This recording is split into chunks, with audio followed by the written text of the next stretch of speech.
Aloha kako. I'm Kathy Collins. It is my privilege and pleasure to welcome you to the second of two candidate forums being presented by the Haiku Community Association. First off, we'd like to thank the HCA and Akaku for facilitating this opportunity for you to get to know your candidates for County Council a little better. Mahalo also, of course, to our candidates for taking the time out to join us this evening. Mahalo also to Tim Wolf, who did a lot of preliminary work and was to be my co-moderator this evening. Big mahalos to Lucienne Dene, who has graciously stepped in at the last minute to serve as co-moderator this evening. Now, the questions we'll be asking this evening were garnered through community input over the last month. If you're watching via Zoom or Facebook Live, you can post questions in the comment section or the chat room, but please know that our time is limited this evening, and so we may not be able to get to your questions. We hope that the ones that we will be asking will serve to inform you as needed. Also, tonight's forum, as well as last evening's forum, will be posted on the HCA Facebook page so that you can go over them and review them as often as you like. Last night, we had a successful forum featuring candidates from State House District 13, as well as the council seats from Hana and Haiku Pahia Makawao. Tonight, we feature candidates for the 5 remaining contested seats, that being West Maui, South Maui, Kahului, Lanai, and Molokai. And I'm so pleased to see that all 10 of our candidates were able to get on board. So each question will be asked of every candidate, and we will rotate the order in which the candidates will answer. Your answers have a time limit of 1 or 1.5 minutes. We will inform you at the beginning of the question so that you'll know how long you have. At 15 seconds to deadline, you will hear a verbal warning. Please use those 15 seconds to wrap up your thoughts and conclude. For opening statements, each candidate will be given 2 minutes. And again, you'll hear a 15-second warning when you're getting close to time. 1 minute at the end for closing statements. And again, we will be rotating the order in which you speak. I think that's about it. We have 10 candidates here. We want to get through as many questions as possible. So we're going to jump right in. Lucienne will be asking the first question. Lucienne, you need to unmute. Mahalo, Kathy, and welcome to all of our candidates. I'm Lucienne Dene. I'm president of the the HCA. We are going to start with our opening statements with West Maui. Then we'll go to South Maui, Molokai, Lanai, and Kahului candidates. So I'll call you each by name, but just so you can kind of prepare. You Kahului folks, you're going to be at the end, and you each have 2 minutes. So starting with Rick Nava, followed by Tamara Paltron, your opening comments, please. Rick, you need to unmute. Can you hear us? Great. Can you hear me now? Aloha, Lucienne. Aloha, good evening, everyone.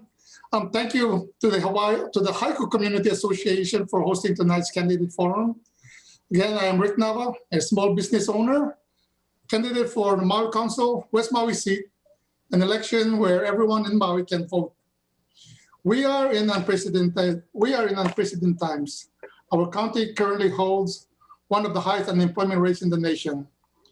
And it is for this reason I decided to run for office. It is also very important for you to know that I am pro-jobs, pro-business, and I'm committed to revitalizing our economy safely and to see that the people of Maui County get back to work again, safely, of course. As a former chief financial officer during the tragedy of 9/11 and a small business owner who successfully overcame the economic downturn of 2008 and 2009, you will have a council member who is fiscally responsible, understand the importance of a budget. And again, during these unprecedented times, it will be important that we have members in the council that understand the financial crisis and operating during this economic downturn. I truly believe that as a small business owner, and also someone who believes that our economic engine are our small businesses, and that it is our visitors, I'm sorry, that are fuel this economic engine. It's imperative to our future that we balance the reopening of our economy safely and effectively. If you honor me with your vote, I will work hard to open our economy again safely. Thank you. Mahalo. Tamara Paulton. Aloha, can you hear me? Yes. Thank you. Aloha mai kako. My name is Tamara Paulton, and I serve as your West Maui County Council member. I'm very grateful for the opportunity to represent West Maui and all of Maui County. I feel a deep personal kuleana in all the decisions I make to listen, learn, and improve the quality of life for our residents. I was born and raised here in Hawaii, originally from Hilo. I've earned a Bachelor's of Science in Mathematics and Education from Northern Arizona University. I'm a Ka'ipu Kukui Leadership Fellow, and I've led the Save Honolua Coalition for nearly a decade. My husband, George Vieira, and I are raising our 2 children in Napili. And prior to being elected, I served on Maui County's Special Committee on Governance and worked as an Ocean Safety Lieutenant for the Department of Fire and Public Safety at DT Fleming's Beach Park. During my first term in office, I was selected as Maui Time Weekly's People's Choice Award for Best County Council Member. I've introduced items for our Maui County legislative package to move single-payer healthcare forward, give counties the authority to establish rental car caps, and fund alcohol addiction treatment with liquor fines.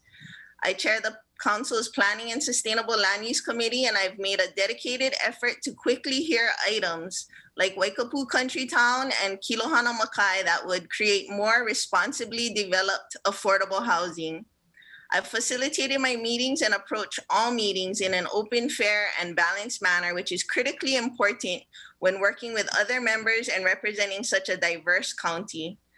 I love Maui County, and I'm asking for your vote based on my background in public safety and public service, as well as my accomplishments on the council to date.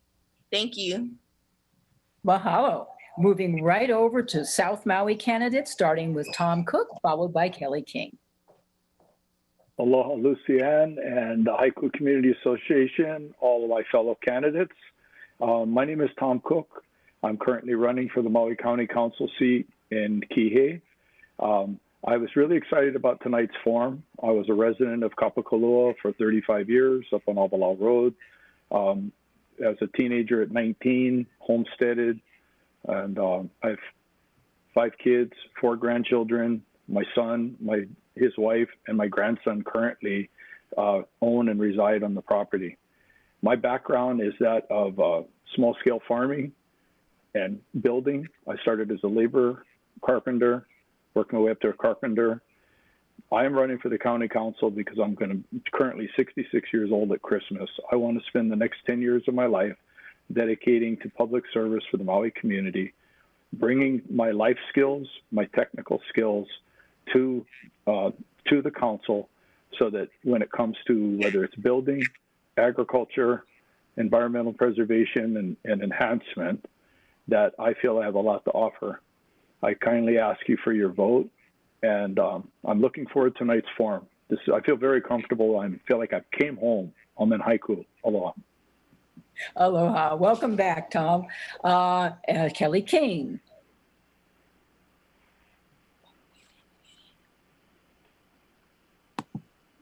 Muted.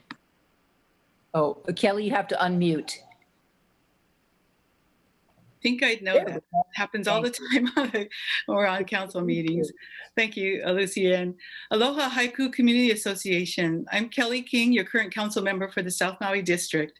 Many of you know me through my decades of community involvement on the Hawaii State Board of Education as a pioneer of biodiesel renewable fuel, or maybe from farming sunflowers in central Maui. I'm a 40-year resident of this county, 35 years in the same Kihei home my husband and I built with a federal affordable housing loan, and where our children were born and raised.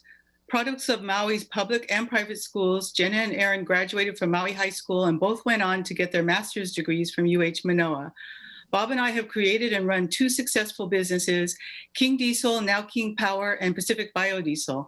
And we just last month celebrated our 37th wedding anniversary, our greatest sustainability success. I'm running for re-election to continue working to cultivate good government, promote transparency, and create collaborations within our communities. In the past few years, working with community groups, including a community advisory group I created in South Maui, much progress has been made in approving appropriate affordable housing through opening up communication between developers and community members. I'm especially proud to have helped shepherd into North Kihei an affordable rental project for Maui's lowest income folks, which opened last April with rents starting at $511 a month for a 2-bedroom apartment.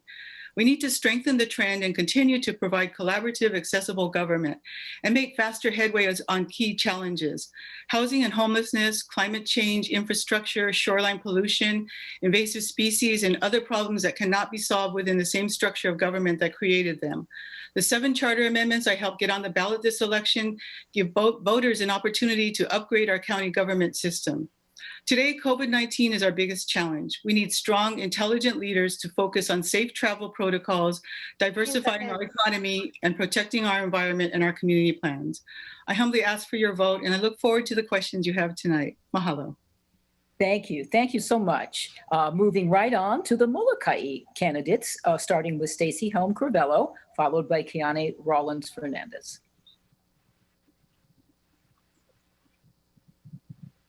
Stacy, you have to unmute, Stacy. Press that thing at the bottom. There we go. Yeah, very good. Very good. Thank you. Aloha, Lucianne. I'm Stacy Helm-Crivello, your candidate for Maui County Council, the Molokai residency. Mahalo to your Haiku Community Association for affording me this opportunity. I'm a mother of 4 sons, a grandmother and a great-grandmother, and a Kalamaula homesteader. Born and raised on our Kalamaula homestead farm. And I also retired with Verizon Telecommunications as the local manager for the Molokai and Lanai operations. But like many of you out there, we wear many hats to serve our community. And besides serving as your council member for 6 years, I also had the opportunity to serve on the Board of Water Supply with the County of Maui, as chair of the Fire and Public Safety Commission, as well as on the last Charter Commission that was held. But you know, my most satisfying work was being one of the founders for the Molokai Land Trust. It's satisfying because we're protecting and conservation and protecting our pai'aina. A founder of Molokai's watershed also is such a satisfying accomplishment in my little bucket. And it's because we know with watersheds, we improve quality and enhance water storage. And that was the first for Molokai, and it has expanded since then. I one who wears many hats, but the one hat that I am most proud of is being a mother and a grandmother. And most important with all of that is preparing for the footprints of our next generation. Thank you. Mahalo. Moving on to Keaney Rollins Fernandez. Are you muted or on, Keaney? Lucian. And we can't quite hear you loud enough. Is your microphone working? Can you hear me better now? Yes, very good. Okay, mahalo Lucian, and mahalo to the Haiku Community Association for hosting tonight's forum. Aloha mai kako, I'm Keaney Rollins Fernandez, born and raised on Molokai and proud to now raise my children here in Molokai with my husband. I have a law degree and a master's degree in business administration, and I'm your current Molokai residency council member, council vice chair, and chair of the Economic Development and Budget Committee. It's been such an honor to serve you on the council, to make it easier for the community to engage and to pass initiatives that prioritize cultural and environmental protection, education, food security and independence, and truly affordable housing. As promised in the last election, I made transparency, community empowerment, increased public accessibility, and participation in government a priority by hosting monthly town hall meetings and having them broadcasted live on social media, which then replayed on Akaku TV. And I spearheaded the transition of council and committee meetings being held online via video conferencing like this, accepting live public testimony from wherever the person is, making Maui County the first council in the state to do so. I've been a voice you could rely on to serve you in office with integrity and fairness.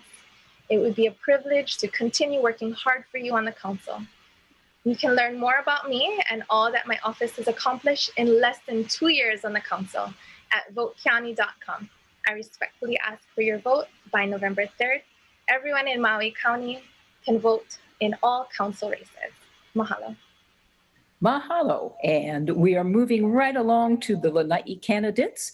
We'll start with Alberta Digili, followed by Gabe Johnson. By the way, we're going alphabetically tonight. That's how we're deciding who goes first and who goes second. Alberta. Aloha. My name is Alberta Digili, and I am a candidate for the Lanai seat of the Maui County Council. To say that I am passionate about Lanai would be an understatement. My family moved to Lanai in 1951 from Molokai, and like many other graduates of Lanai High School, I left Lanai to explore the islands. However, throughout the years, I kept being drawn back to Lanai, and in 1996, I returned home to live the rest of my life. Helping others has always been my nature, and during the past 24 years, I've worked with numerous organizations and residents to make things better. The Lanai Cat Sanctuary was one of my favorite projects, and the help I received as its unpaid project manager to build it was unbelievable. Today, with so many changes occurring and COVID-19, life is scary. I've always respected the rights of others to have their own opinions and try to listen, because it's part of my career as a journalist to hear all sides of an issue. Non-judgmental discussions are an excellent way for us to work together to resolve issues and come to a consensus of what should be done. What should we do about the homeless and the lack of affordable housing and the huge gap COVID-19 has created in our economy? I can't do it alone, but I am committed to working with other council members and you, our constituents, to rebuild our economy and to help the residents of Lanai, Molokai, and Maui to have meaningful and successful lifestyles of their choice. My lifestyle choice is to be of service. I hope I will have your support. Mahalo. Thank you. Mahalo very much, Alberta. And on to Gabe Johnson. Gabe, you'll need to unmute. Thank you. Aloha, I'm Gabe Johnson and I'm running for the Maui County Council Lanai seat.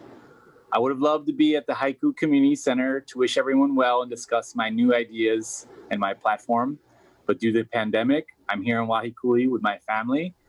And I miss it, but we're gonna do what we can virtually. I've held many different jobs during my long time in Hawaii. I've been a school teacher, worked in the hotels, and worked in conservation as an invasive species technician, and now agriculture. My platform is simple. I believe in a clean environment with a healthy economy. New leadership is needed to represent Lanai and the changing times that we are going through. I'm a father, I'm a farmer. I've worked hard during this pandemic to do the food drives for the working people of Lanai and Maui. I also would like to remind you that everyone in the county can vote for all seats on the county council. Please don't leave your ballot blank. If you live on Maui, you can vote for me, Gabe Johnson. If you live on Molokai, you can vote for me, Gabe Johnson. Aloha. Thank you. Thank you, Gabe. Moving on to our last candidates from Kahului, last but not least, we'll begin with Tasha Kama, Councilmember Kama, and be followed by Carolee Kamekona.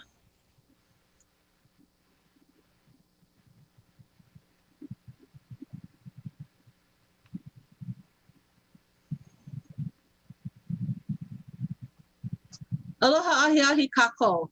My name is Tasha Kama, and I'm running for re-election to the Maui County Council Kahului seat. I'm a mom of 11 children, 31 grandchildren, and 2 great-granddaughters. I have dedicated my life to improving the lives of people, beginning with establishing the Hawaiian Homestead Association's Upcountry, leading PTAs, and working for social justice for our newest arrivals to our shores. I currently chair the Affordable Housing Committee. I'm running for re-election because I'm passionate about increasing the housing inventory for everyone and to ensure mental health treatment for the unsheltered population as we restart our economy. COVID-19 has caused us much distress and anxiety, but I believe we are a strong community and we'll come through these tough times because we have aloha one for another. I'm listening and watching and ready to respond to the needs of our county as we stand hand in hand. I mahalo nui loa to the Haiku Community Association for this opportunity and for Akaku in helping all of us get our message out to the people of our county. Thank you. Mahalo. And we will end with Carolee Kamekona. Aloha and good evening, Lucienne, Kathy, the Haiku Community Association, our voters of Maui Nui. My name is Carolee Kamekona. As a daughter, I am a caregiver for my 86-year-old mother. I have 7 beautiful children. I am tutu to 11 mo'opuna. I was born in Hilo, lived there for a little, moved to Oahu, lived there for a little, and then eventually ended up in San Francisco, California, where I graduated from high school. All the traveling was because of my dad's job. After high school, I joined the military, spent 22 years in the United States Navy and Naval Reserves, traveled around the world. After I retired, I worked for a few of the airlines. Unfortunate for 9/11, the Transportation Security Administration brought me home. I was one of those that first opened the Maui airport. My civic engagement includes a lot of different organizations, from Hui Aloha Aina, Kale Mai Liali'i, Ku'e Petition Continues, Malamaka Kanilua, Maui Ranchers and Farmers Homestead. But my passion, my biggest passion, is to do what needs to be done to make Maui better. I've also coordinated food drives, and I participated in Kokua Puna for the disaster that they had, for the food drives that were given. I've also done the Ka'apuni Island March, the Na'iapuni Constitutional Convention, and the Unity March. So as a member of the community, I see what is going on with Maui, and I humbly ask for your vote. My name is Carolee Kamekona. Mahalo. Mahalo. Mahalo to all of our candidates. You stayed right on time. It might mean that we fit all of our questions in tonight. Kathy, I'm going to hand it over to you for our first question. Thank you, Lucienne, and thank you to all of our candidates. For our first question, I will be... The camera's down here. You have to mute. Thank you. We're still organizing all of our mute buttons and everything. Let's see. For our first question, we are beginning our rotation. So we will go first to the Kahului candidates. Just to let you know, Carolee Kamekona will be our first respondent. Now, this is kind of a long question, and you each have 1 minute in which to answer. So please listen to the question carefully so that we don't have to repeat it each time. The County Council is considering establishing community advisory committees for Haiku Pahia and South Maui, similar to the already existing Hana Advisory Committee. Would you support amending the county code to permit community advisory committees to hold public hearings on all planning matters concerning their district and forwarding their recommendations not to the Planning Commission, but directly to the County Council, with the exception of special management area permits? Carolee Kamekona, you have 1 minute. Mahalo, Kathy, for that question. Yes, I most definitely would support a community advisory commission for all communities. I believe voters need a voice. They need to be able to speak up as to what affects them and what they would like to see in their districts. So ensuring that each community has an advisory, it provides community input, voice, and transparency. So mahalo for that question. And Carolee, just to follow up, so would you then support an amendment to the county code so that the committees would be presenting their findings to the county council directly rather than to the planning commission, which is the process right now? Yes, I would. Thank Very you, much. Carolee. You're Mahalo. Tasha Kama, same question, 1 minute, please.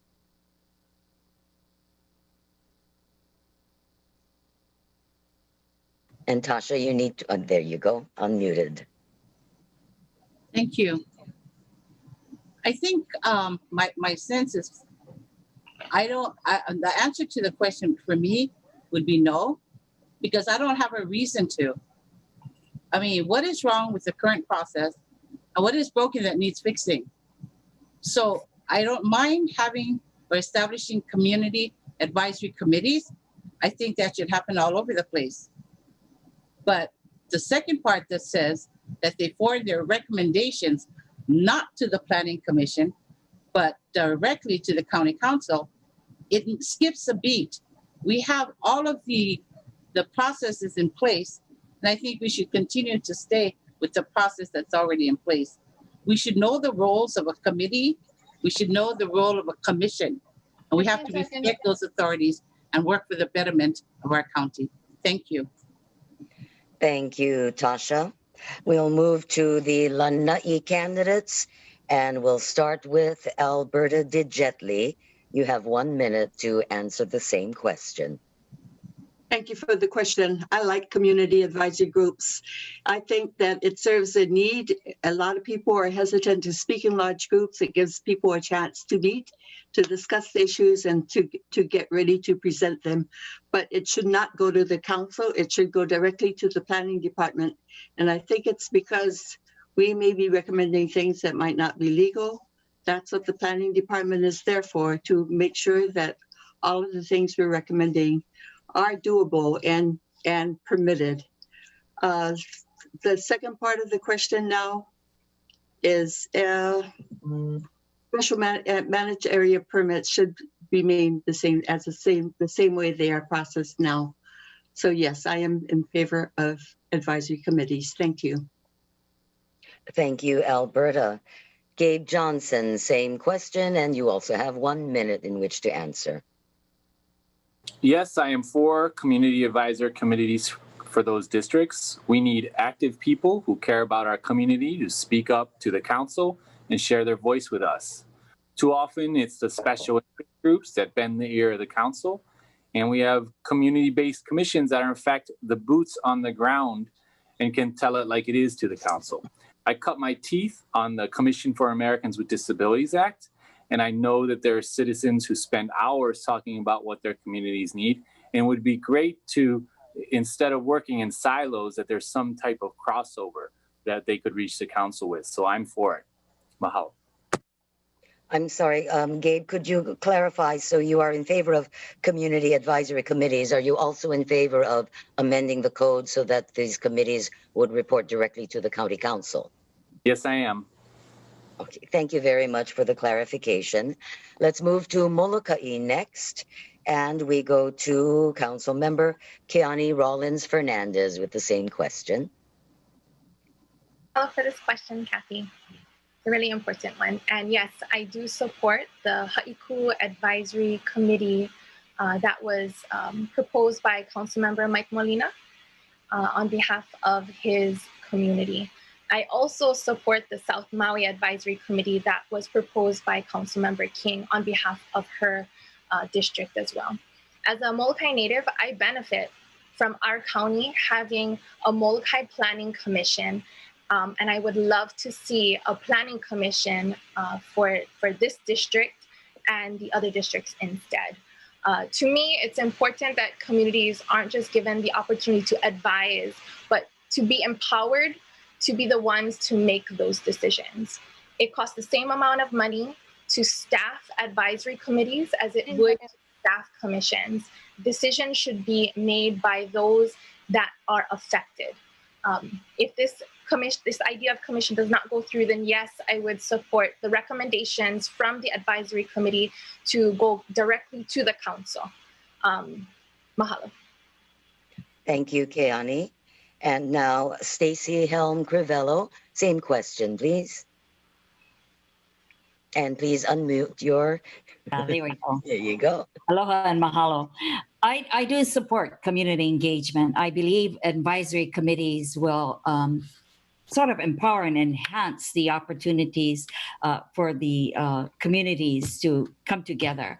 However, on saying that, I think we have to look at what the HRS is all about with the planning commissions, and the recommendation in accordance to that would probably be to recommend directly to the Planning Commission, especially when it has to do with land use. We have different steps to go by. And yes, the council can make certain decisions, but I think too, then it involves a whole bit of discussion that has to do with that. Thank you. Thank you, Stacy. Let's move to South Maui now. And incumbent Kelly King, you have 1 minute, please. Thank you for that question. That's dear to my heart. And as many people know, I actually did create a community advisory committee in Kihei just to show that this could operate and we could start making decisions without actually being official. But I'm in favor of changing the code and giving our community advisory committees here and the one that's been proposed for Haiku the authority to go directly to the county council. You have two other planning commissions, one on Lanai and one on Molokai, with populations less than 10,000. Kihei has over 30,000 people. We should be able to make decisions in our own community about developments in our own community and take those directly to the council. The only thing that the HRS regulates is the SMA permits. And so that would stay with the Maui Planning Commission. But all those other decisions could be made as close to home as possible and empower our communities. Thank you. Thank you, Kelly. And we move to Tom Cook now. 1 minute, please. Aloha. Thank you for the question. I am a strong advocate of community involvement. I served on the GPAC with Lucianne as a representative for Haiku. I am not an advocate, or I am not supportive of creating a legal binding committee that would send it directly to the council. I would be concerned about the Sunshine Law parameters and how that would limit it. It was really an impediment to open conversation and during the general GPAC. I will just say that we need to use the tools that the county has purchased, which was digital submittals that will be able to have data that will be able to communicate online and in person and have relevant information. I'm hoping we can get stronger PTAs, stronger community associations, that neighbors start talking to each other and get to know each other. Maui is not that big of a community. I don't think we need to slice and dice us into each little town. We need to start looking at Maui County, Maui Island as one neighborhood. Thank you very much for the question. Aloha. Thank you, Tom. And now to our West Maui candidates. First, Councilmember Tamara Paulton.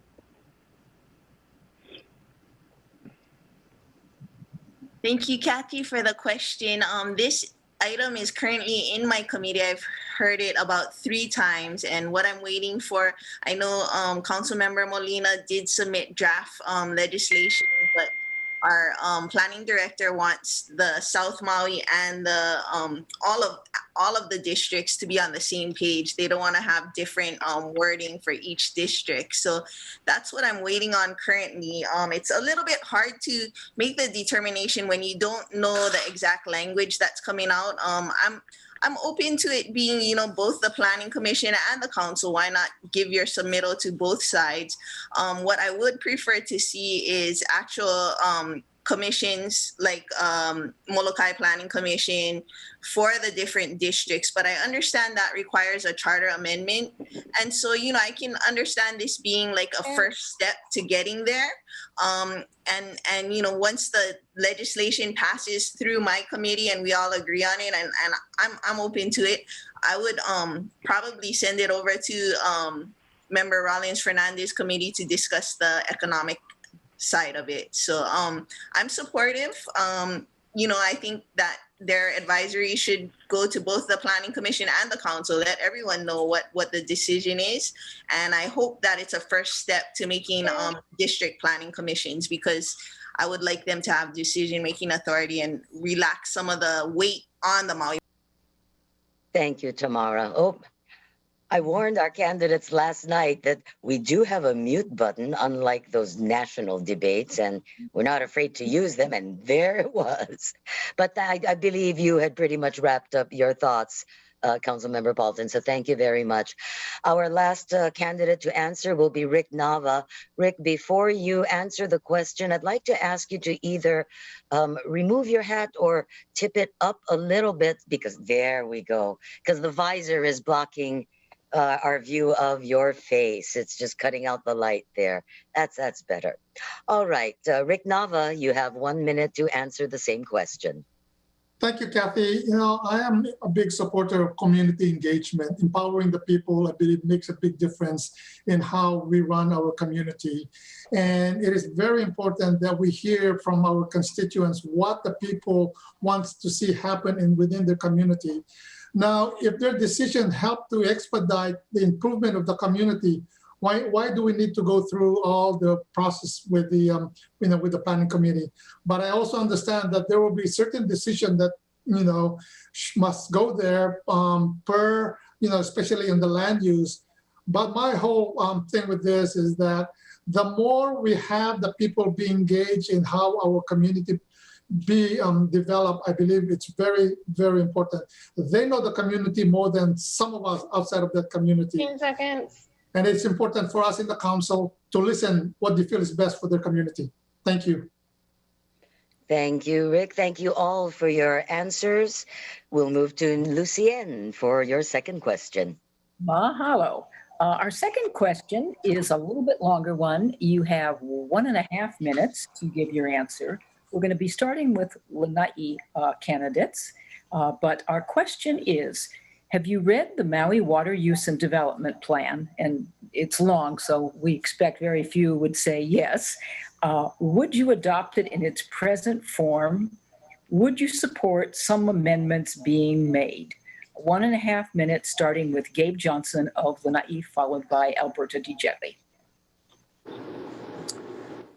I've looked at the charts and some of the data that I found to be lacking. Of course, I couldn't read the whole 1,200 pages, but I did look at some of the charts and some of the data, and I found it to be lacking. I wouldn't adopt it at this time.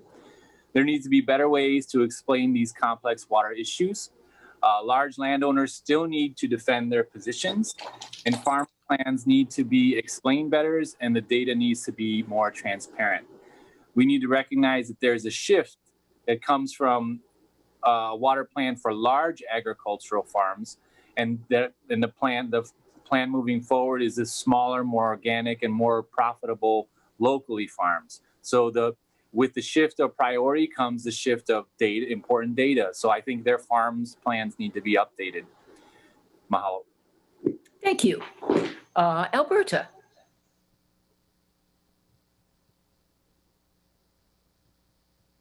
You got your mute off? Okay, I have my mute off. Thank you very much for that question. I was afraid of this question because it's so immense. I've been a really big admirer of the East Maui irrigation ditch and all of the water that it brings to the west, to the upcountry Maui. But what I'm looking at is so many people and so many different groups have worked on this plan. They've spent a lot of time on it. Being able to read it and understand it is very, very difficult because it's so complex. So I would try to go to the public meetings about this plan, and I would support the recommendations of all of the different committees that have worked on this plan. because I am not an engineer and I have a real problem with trying to understand all of the ramifications of this plan. So I would pass on it. Thank you. Moving over to the folks from Molokai. Stacy Helm Crivello, if we could have your answer first, followed by Keaney Rollins Fernandez. Thank you. I'll be honest, I did not read the full plan to be able to make a decision. However, we do know that the Island Water Use and Development Plan is the primary objective is to provide guidelines and for the management and use of the island's water resources. That being said, we know that in order to meet the preserving integrity of it all, and Lucianne, I know very well that you're quite involved in this or have been. It's basically limited to the general plan. So I think for us to make decision is being able to understand what the Maui general plan is, especially when it comes to land uses, and then how it interrelates with our water development plan. So it goes hand in hand so that we meet the objective of meeting our water needs according to the Maui general plan. Thank you. Thank you. Followed by Keaney Rollins Fernandez. Hello, Lucianne. So yes, I did read the Water Use and Development Plan, and full disclosure, I did vote to recommend passage on first reading at committee. We tried our best to address the concerns that were raised by yourself and others in the community by including company names that changed, the IIFS that was determined after the first draft was completed in an addendum. And I agree with the community that the addendum is not ideal, but I was hopeful that we would be able to give the hardworking water department some time to work on it and bring it back up in a few years to incorporate those changes. The vote on the what up is tomorrow, actually. I've learned a lot after that vote and would now be in favor of sending it back to committee. There are wells being discussed in Haiku that are not included in the what up, nor is the county's potential purchase of the Wailuku Water Company. These are significant issues that should not be left out. The committee requested a public hearing.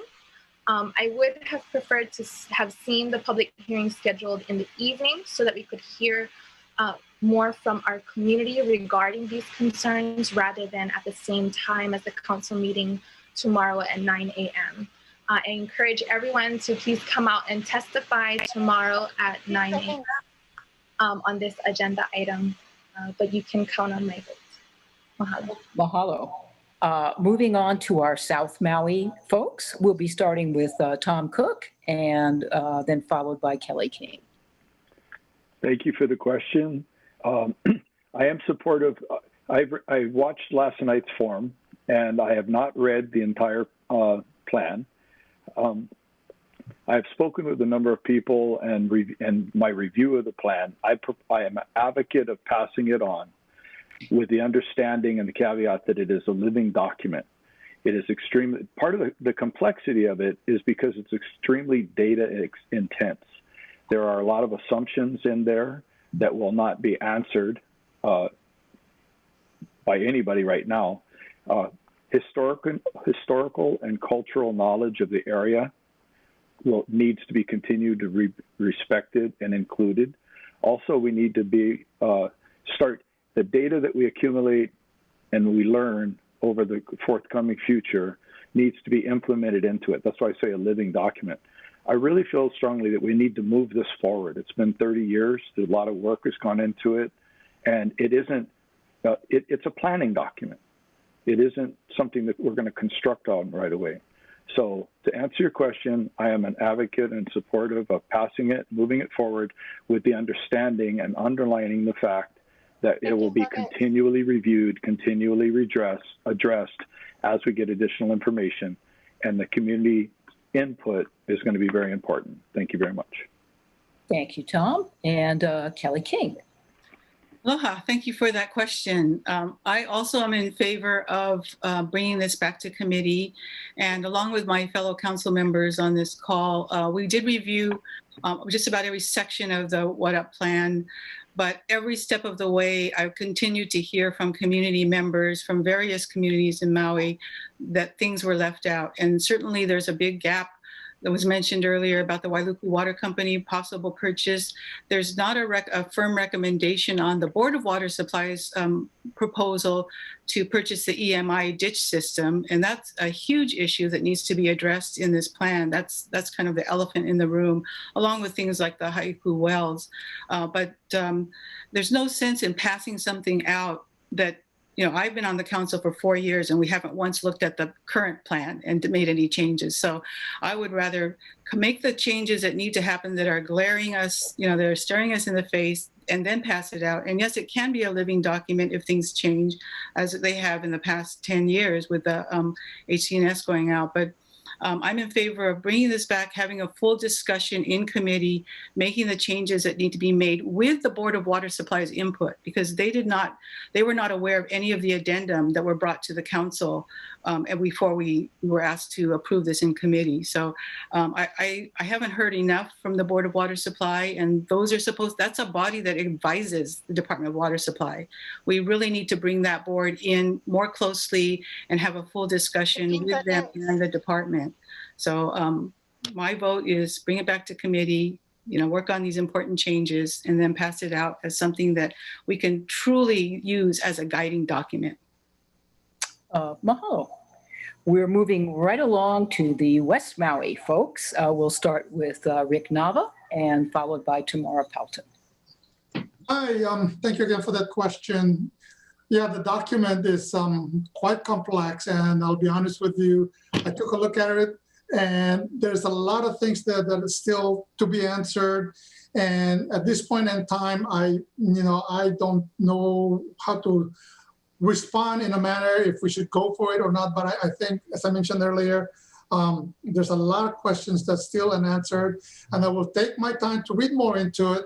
And hopefully, you know, when I do get in the council, I will have a much better understanding what this document is all about, because as we all know, water here in Maui is so important, and especially in that area as well. So again, at this time, I don't think I could say yes or no on adopting it. Thank you very much. Mahalo. Tamara Pelton. Thank you for the question, Lucien. I went through the document in committee section by section, but I didn't read it word for word, 1,220 something pages. I was one of the ones that voted to put it out of committee because I had thought we addressed community's concerns with the addendum.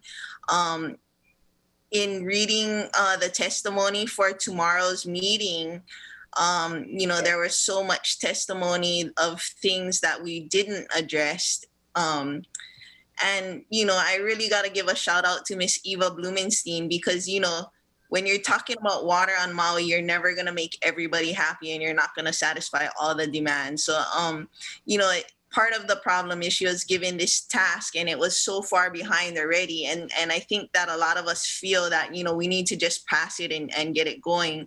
But the more and more I learn, the more testimony I read, I think that we can do a little bit better and make some tweaks on it. And so, you know, if that's what the people want, then I'm willing to work on it a little bit more, you know, knowing that we won't be able to satisfy everybody's needs, but I think we can get a little bit better version of it. So, you know, in reference to the testimony and last week's forum, I'd be willing to take it back to committee. Mahalo. So our last voices tonight on this question will be from Kahului. We'll start with Council Member Tasha Kama, followed by Carolee Kamekona.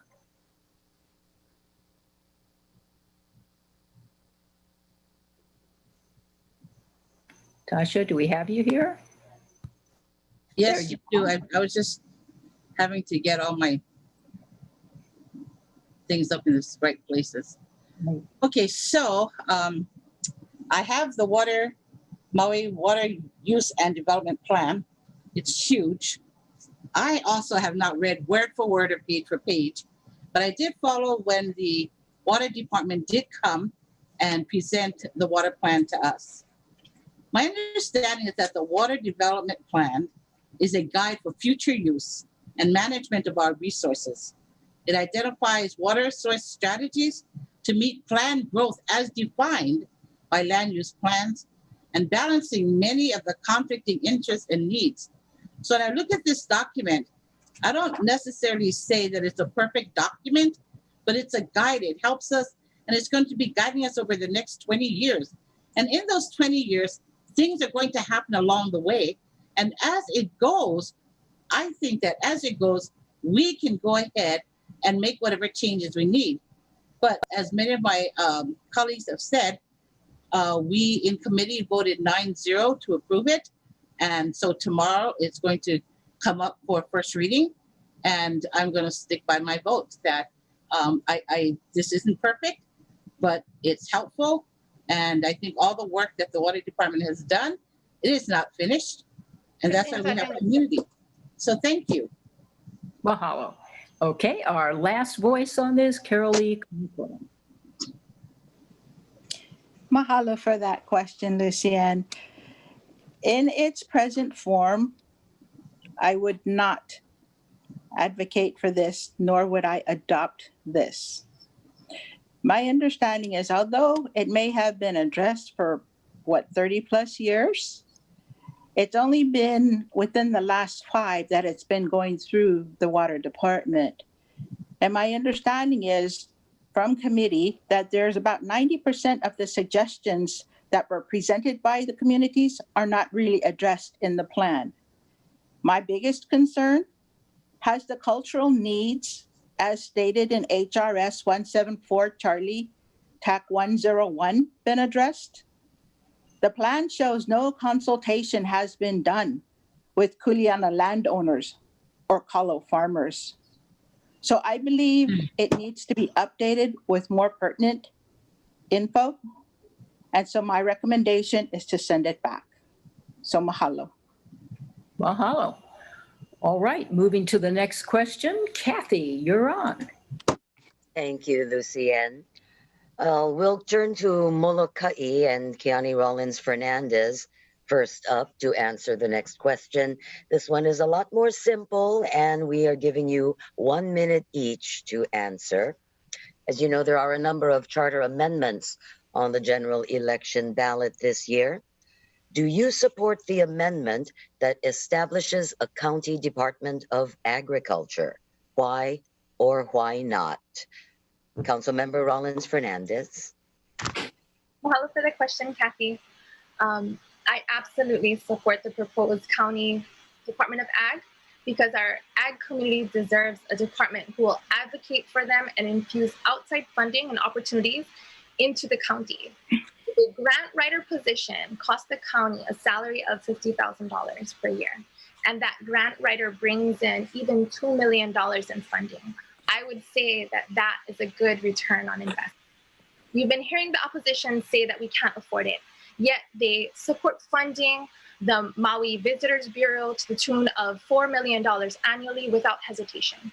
My opponent voted in favor of putting over $4 million of your taxpayer dollars to the Lahaina injection well case to go to the U.S. Supreme Court.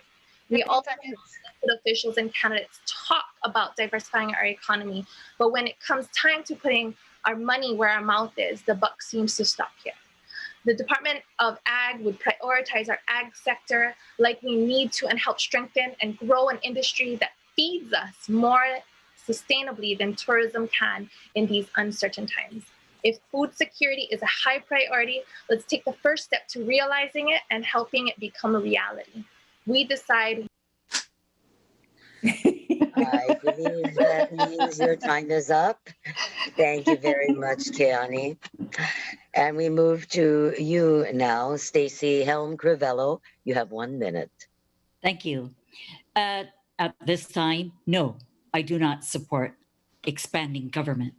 I do not support the fact that people are losing their jobs today, whether it's tourism, or what have you. Whatever impact we're facing today, it's very real.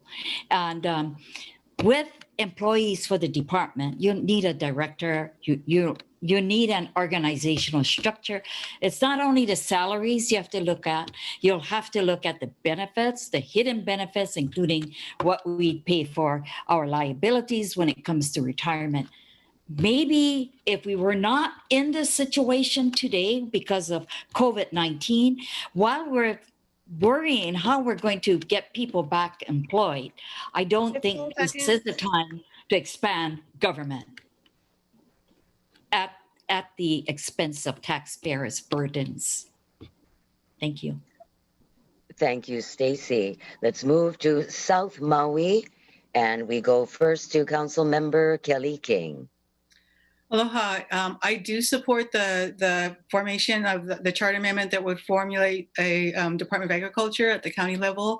And I don't see this as something that we're actually going to enact in the next year. We don't, it's correct, we don't have the money probably to put into it this year, but this is a long-term investment in our county. And this is something that will need a lot of public input before we write the rules and regulations and how we would administer this department. I don't see this happening. It might not even happen in the next 2 years. We need this in there because we need to invest in diversified agriculture. We have to start putting our money where our mouth is. We're not going to get there with our current system. As I said earlier, there's an opportunity for the current mayor, if he wanted to actually grow the Office of Agriculture. And that hasn't happened in the last 2 decades. You know, we haven't gotten past just having one specialist. So we need this opportunity. I think we need to take a year or two to work on this, bring the whole community, everybody in the farming and ag community together to decide how we are going to utilize this, how we're going to staff this department, and how it can support our farmers with things like grants and projects and funding that they can give us direct funding recommendations. Thank you. Thank you, Kelly. You're up next, Tom Cook. 1 minute, please. Thank you very much for the question. I'm not supportive of this amendment. I think that the Charter Commission next year could bring it up if it was necessary. The farmers that I've spoken to and that I've read in the paper and the various publications, that the farmers aren't supportive. I'm extremely supportive of us creating more dynamic agriculture on Maui. I'd like us to have another dairy like we used to, a poultry farm, things that are, some people would think are pie in the sky, but I think are really necessary for our self-sustainability that we've learned through this crisis. What the farmers need is water, and they need not to be managed by the planning department as far as what they can and can't do for ag land, for shelters and buildings and stuff. So if we want to support the farmers, we can, and we don't need a department to do it. We just need to shift gears and support them. Thank you, Tom. Let's move next to our West Maui candidates, and we'll begin with our incumbent, Tamara Paulton. 1 minute, please. Thank you, Kathy, for the question. You know, what we really can't afford is a 46% increase on young brothers by the PUC. And, you know, we need to invest in local agriculture. Like Member King said, it might not come to fruition within the next 1-2 years, but this is an intention, and I support it. But more importantly, I want to hear what the community and the county constituents say, because this is the direction that it will take us. If it passes, that means that's one of the ways that we're going to do economic diversification. You know, this past budget session, we passed a land administration department. And I voted against that. So, you know, it all comes down to what you think is important. People are going to put their money into what they think is important. And I think feeding ourselves is very important. Thank you. Thank you, Tamara. Let's find out what Rick Nava has to say. Rick, you have 1 minute. No, and please unmute yourself. I'm hearing what the incumbents are saying, that even though it goes in this year, it probably won't be implemented 1-2 years down the road. So having that said, you know, again, coming in, I need to listen in, check the facts on all of this, because I've spoken to some farmers about this particular agency, and they don't want another agency, layoff agency, for them to get their help. Having that said, I know the council members worked really hard to have this amendment, and so 6 other amendments to go into the ballot. And whatever the voters decide, I will support whatever the voters will decide on. But so we'll just see what happens with that. And yes, I agree. We definitely need to diversify our economy. Thank you. Thank you, Rick. We'll move to the Kahului candidates now, and we'll begin with Carolee Kamekona. Carolee, you have 1 minute to answer this question, please. Mahalo, Kathy, for the question. I definitely believe that all farmers, whether they be commercial, whether they be subsistence, or just small farmers, they all need a voice. So yes, I believe in having a Department of Agriculture for the county. We need food security. We need to invest in our future. We need to assist small farmers. So in the event that they need to look for, say, equipment purchasing or maybe loaning of equipment, they need more workers, they need educational materials, maybe say they wanted to go into hydroponics or whatever, some kind of farm upgrade. We need to assist them in whatever entities that they need to contact or be put in contact with to help them move forward. So I look at this as an investment. I look at this as having agricultural inspectors if it's included. And if this goes on in the next couple of years, then we need to solidify it. Thank you very much, Carolee. Oh, I think we bumped our video and audio buttons accidentally. Were you finished, Carolee? Yes, Kathy, thank you. Thank you, Mahalo. Carolee. Tasha Kama, you are next. 1 minute, please. I do not support the amendment on the ballot. My sense is that we need to take care of things that are right here in the front of us now. We need to take care of the public safety of our people. We need to diversify our economy. We need to get our people back to work. And we need to begin to start meeting their needs because they're hurting now. It is not fiscally prudent to do that now. I'm not in support of creating a whole new department if I know that we're looking down the line to have to cut something. So for me, I cannot go and I cannot say yes to this because the people's needs today need to be met today. Thank you. Thank you, Tasha. Finally, we move to Lanai, and we'll ask Alberta Digili to go first. You have 1 minute, Alberta. I was a farmer. In 2003, I started a farm with 1 acre and I grew it to 18 acres. University Extension Service agent was absolutely fabulous. Now that's part of the University of Hawaii Tropical Ag Division.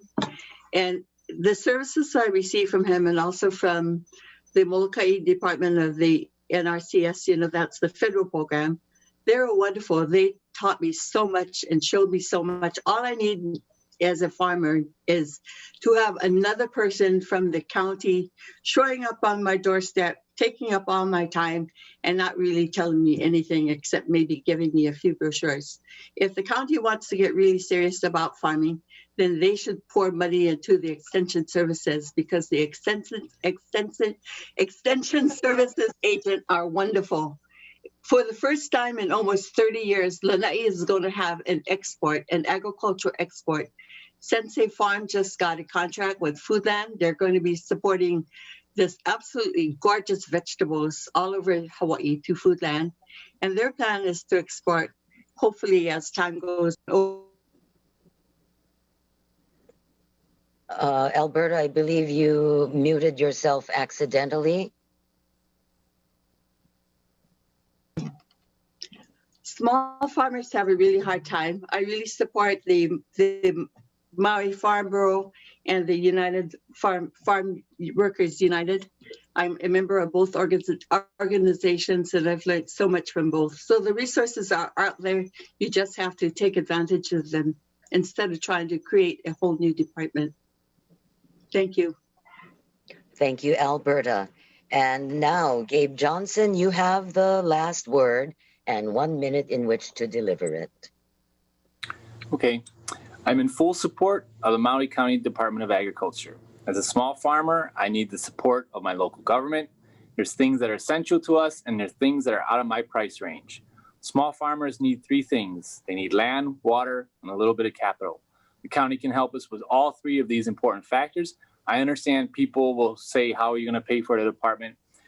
But if you look at it long term, it'll pay for itself through increased values of land and thereby increased money flow.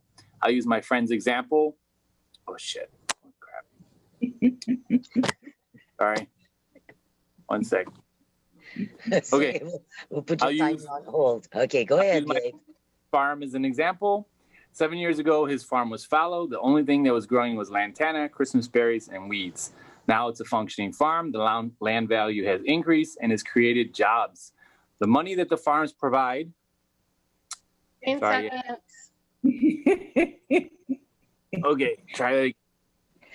Good. I'm just 1 second, Miley. Can we add 10 seconds to Gabe's time because he's having some technical issues here? Go ahead, Gabe. All right, so I'm almost done. The 7 years ago, his farm was fallow. The only things that was growing was lantana, Christmas berries, and weeds. And now it's a functioning farm. The land value has increased and has created jobs. The money that the farm provides will allow us to purchase homes and, again, bring more money to the county through property taxes. Basically, our economy will be strong when our middle class is successful. We import 90% of our food. We local farmers have a wide lane to grow and find a market and sell our crops. Mahalo. Mahalo, Gabe. And I must say that the profile picture came up was very nice indeed.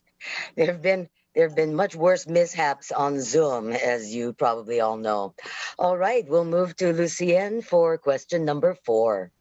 Thank you so much, Kathy. Wow, we are getting great responses here. And thank you. If you do find your microphones cut off, it could be Miley Davis, who's our timekeeper. So that's your clue that your 1 minute or minute and a half has been exceeded. Our next question, we will start with South Maui folks, and it's about global climate change.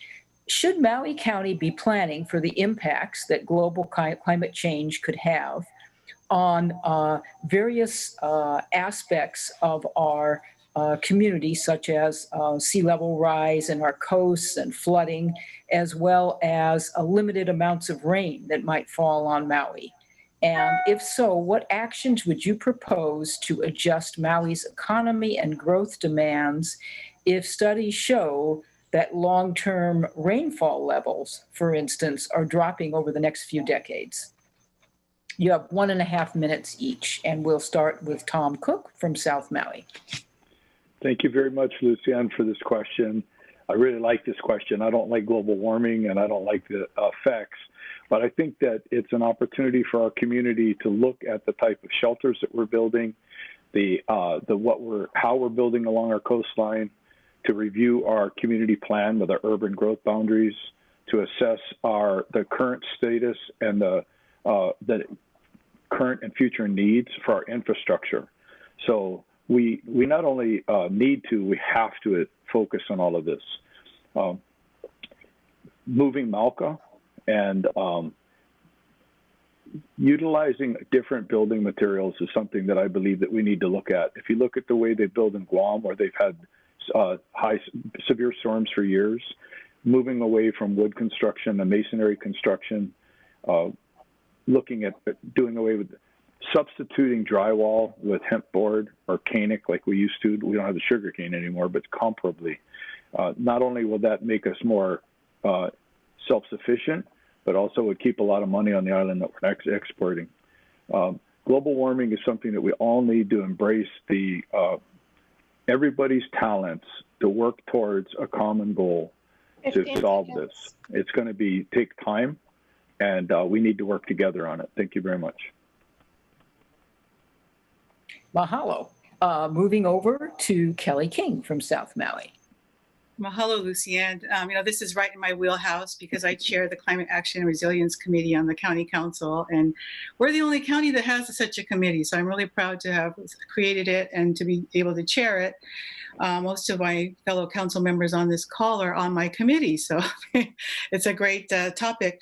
One of the things that I think we need to look at is there will be less rain in some areas and more rain in other areas. So our climate is changing, and we need to be tracking this, but we also need to create things like water storage that we can move around. It might not be a case of we don't have enough water. We just have to get to the water from where it's flowing to where it's not flowing. So we have to look at that. And that's kind of the purpose of the resilience hubs that we're starting to create. We have a really strong one going in South Maui, and I want to give a shout out to Representative Tina Wildberger for helping spearhead that effort. I think that also we need to prioritize, and this is one of the things we're looking at in my committee, is prioritize where that water is most is going to be most needed. And I think it's been said before that our biggest need is going to be food and food security. So we have to look at water for ag first. But those are in policies that we can create that if we do find ourselves in a water shortage, we'll know where we're going to put the limited water that we have first. We have to have a plan ahead of time. We can't wait till we get there. That happens too often. We need to protect our watersheds. And, when we got the mayor's budget this past time, there was a 20% in watershed cut in the watershed projects, and this council put it all back in. So I'm very proud of that. We are paying attention to our water, and we are going to have those policies in place by the time that this happens. But it's a matter of seeing where the need is. Thank you. Thank you. Moving on to the West Maui folks. Rick Nava, you would be first. Rick, are you there? Yeah, I'm here. Thank you. Definitely, I believe in the global warming, and we should go ahead and plan for this climate change on its impact. And, I am not an expert on all of this, but most definitely we need to look at ways into protecting our watershed, saving some of our water. But most importantly, because I'm not an expert, I know that we also have environmental coordinators, and we should listen to the experts and pay attention to what's happening, because as you know, there's so many technologies that are coming up, and we're talking about years and years down the road. I think what's the most important thing is that yearly we pay attention to what's going on, and that we make sure that somehow, some way, that there is money in our budget to address this issue every year, because we don't want to get caught with, not having enough for our public safety as we move down the road. So again, yes, I believe in the in the global warming, and we must plan for its impact in our county. Thank you. Mahalo very much. Tamara Pelton, I keep remembering this is a 1.5 minute answer. You have a little bit of time here. I'm good. Thank you. Thank you, Lucianne. I completely echo everything that's been said prior to me. Maybe some things that I could add to the conversation is, not only the lack of water, but as we've seen in 2018, there may be more of those rain bomb events, where the water falls just in one valley and it causes a flood. A lot of cars, homes washed away in Honokohau Valley. So one thing that I'm working on is it was recently brought up that the Maui County Code allows for a 50-year storm for the sediment retention basins, and I think moving forward that that's not going to be adequate in many places. So I'm trying to work on that. Also, every time when we meet at the Maui Metropolitan Planning Organization, I emphasize that we need to move Highway 30 inland. It doesn't matter if we complete the northern terminus if you can't get to the southern terminus, because you can pretty much only go back and forth on low tide and not get your car all salt water. Another thing that I would like to do is work closely with the Commission on Water Resource Management to make more areas in Maui County designated as water management areas. Thank you, to have a little bit more control over how water is used, and not just have it, people bank on water for future whatever it is without greater input from the community and transparency. Thank you. Mahalo. You've given this a lot of thought. Moving on to Kahului, Councilmember Tasha Kama. We have you up first.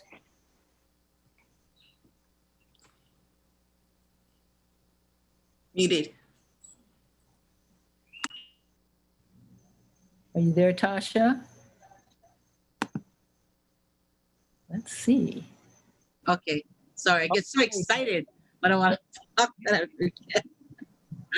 Okay, so I believe that Maui County should plan for the safe opening of our county, and we need to work to diversify our economy. We need to develop a management plan for tourism. We need to put our people back to work and all of that good stuff.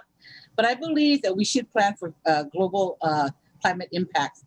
And so one of the couple of things I think I heard tonight was maybe the county should develop a capital program that would be able to increase our storage capacity. I heard that. I think we need to move maybe towards desalinization. I don't know. But maybe we should treat our wastewater to drinking standards. I mean, we got to try something, and doing something is better than doing nothing. We may have a yuck factor that we have to get over, but I think if that's what we got to do, that's what we got to do. So that's my answer. Thank you. Thank you. Carolee Kamekona, your turn to answer the question.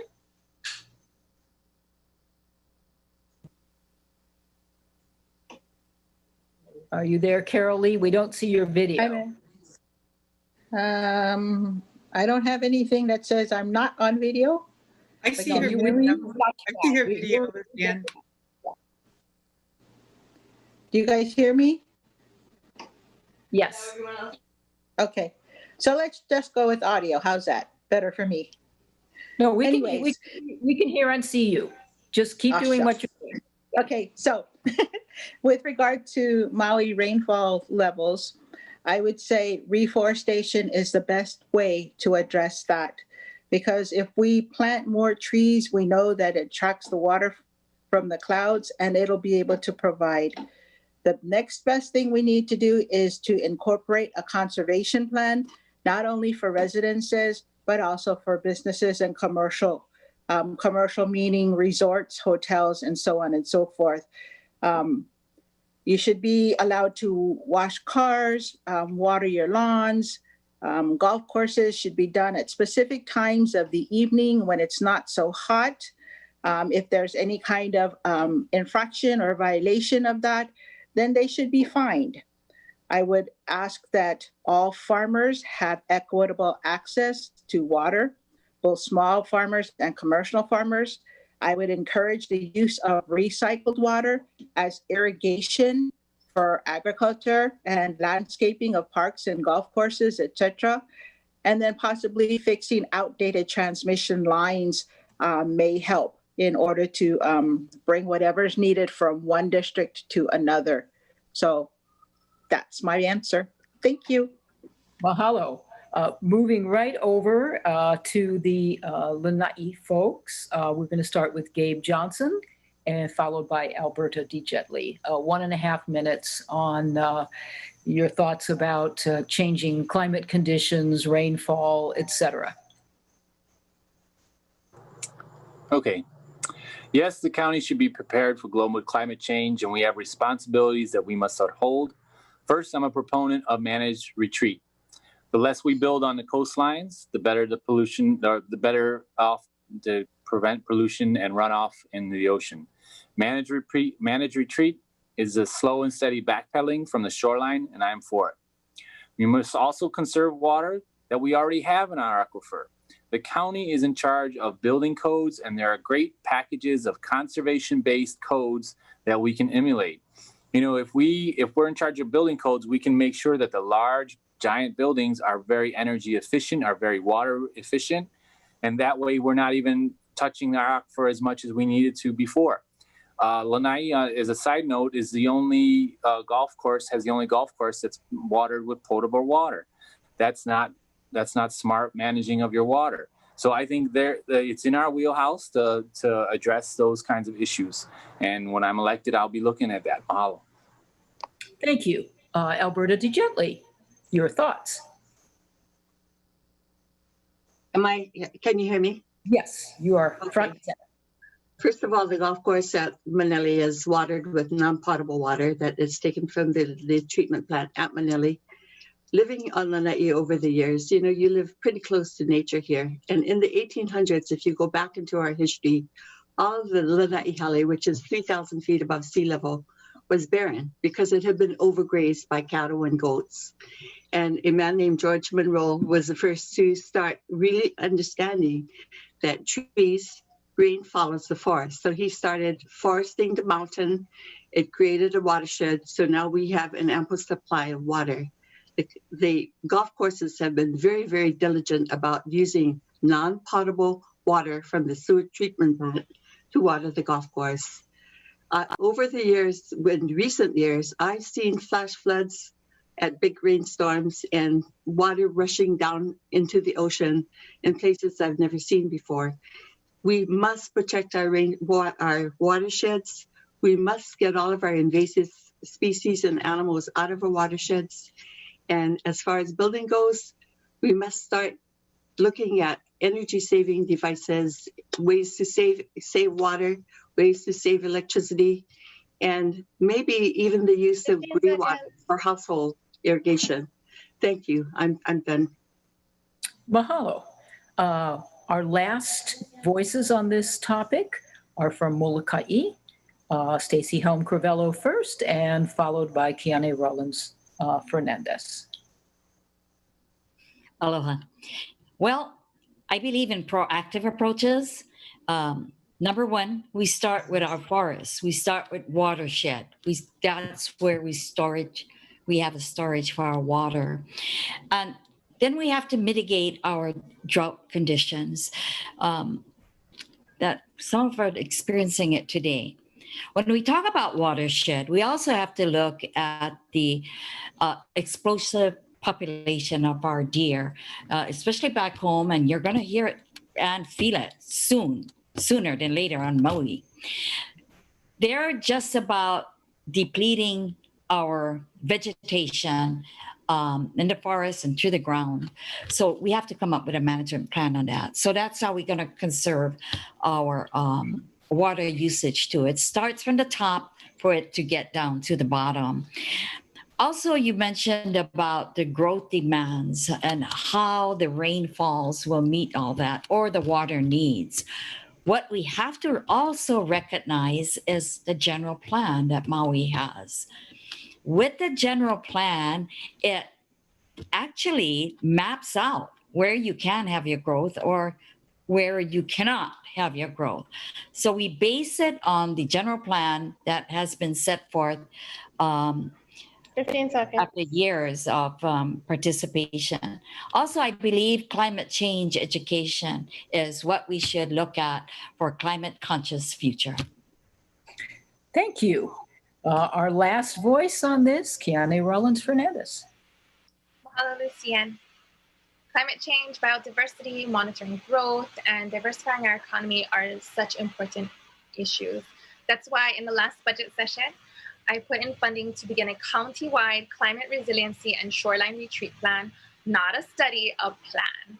We met with experts, the floodplain planner, I believe, in Councilmember Paulton's committee today, and his recommendation was to ensure we invest in more open space and ag land. This land can be used to catch the rain using permaculture techniques to maximize aquifer recharge. It's really important we continue our efforts in protecting our watersheds. As Councilmember King mentioned, Council did this budget session because we have seen in our Pacific Island nation cousins, before their island is taken back by the sea, first they lose their aquifer.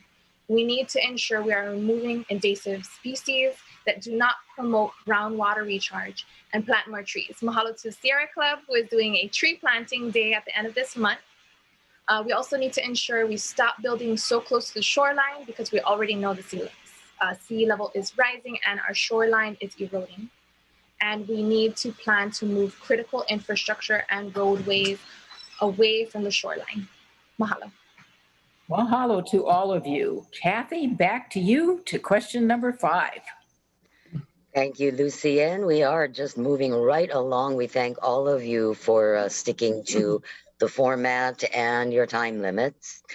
Question number 5, we'll ask our West Maui candidates, specifically Tamara, to go first. The question is, well, with a little bit of prefacing, many Haiku residents are not able to get county water meters, and they depend upon springs or small wells. Now, if large county well fields are installed, these wells and springs could be affected over time, even if studies did not predict this happening. Would you support full and fair compensation for any resident whose access to their own domestic water supply is diminished or lost as a result of county water projects that export water from one district to another? And please elaborate on your answers. You have 1 minute, beginning with Council Member Tamara Paulton. Thank you, Kathy, for the question. I actually think this is a little narrow given the water struggles on the west side. I don't think water needs to be taken out of the district for it to affect you. You know, we have that same situation going on in Kahoma and Kauaula streams, and it's not only the county either. You know, so anytime that somebody has this water and it gets taken away by anybody else, whether it's to just down the street or an entire another district, it does need to be compensated, because water is life, and people need it. And so I think state statute is in favor of riparian rights. And so whether it's the county, whether it's another developer, wherever the water goes, it needs to be taking into account that it's taking it away from somebody that was using it and needed it to survive. I hope that answers your question. Thank you.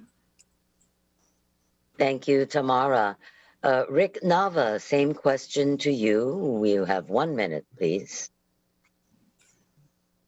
It would be a very simple answer, and which is water is life.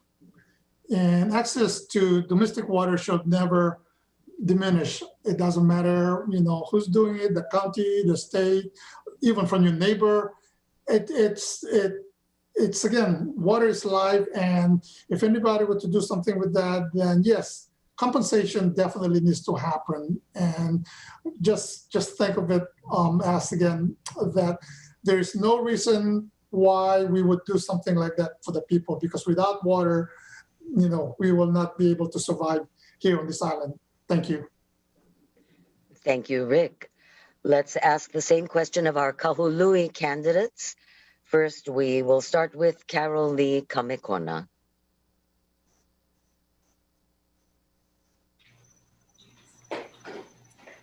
Just need to unmute, Carol. Okay.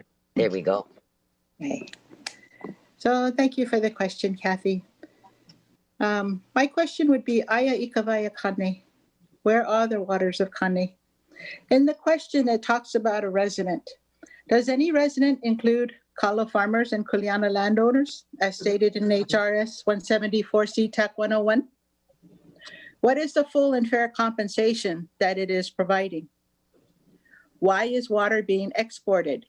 Is it for gentlemen estates? Is it for pools or jacuzzis? Or is it for a family that wants to build a second home on their lot so that multi-generational families can still live on the same lot, but not in the same home? Do residents where the water is being taken, where it's being taken from, has enough water for subsistence? 15 or seconds. are you going to drain them? I believe you need a lot more info in order to answer these questions. Water is not a commodity, and it should not be squandered. Mahalo. Mahalo, Carolee. Same question to you, Council Member Kama. Thank you, Kathy. That's a pretty loaded question to ask a Native Hawaiian, because as Native Hawaiians, we know that we have been waiting because our water has been taken. All the taro farmers are still waiting. They're still fighting. And even though they say they're putting water back into the stream, it is still not enough because people want to grow taro. Native Hawaiians realize now that if they have any piece of land, that's what they're going to do. They're going to grow taro because that's their life. That's their livelihood. So it's very difficult to be able to say, yes, but then what about us as Hawaiians? Where does that leave us? So until we can answer the question for us as Native Hawaiians, I could not answer it for anybody else yet. And that's my answer. Thank you. Thank you, Councilmember Kama. Let's ask the folks from Lanai, beginning with Alberta Digili. You have 1 minute, Alberta.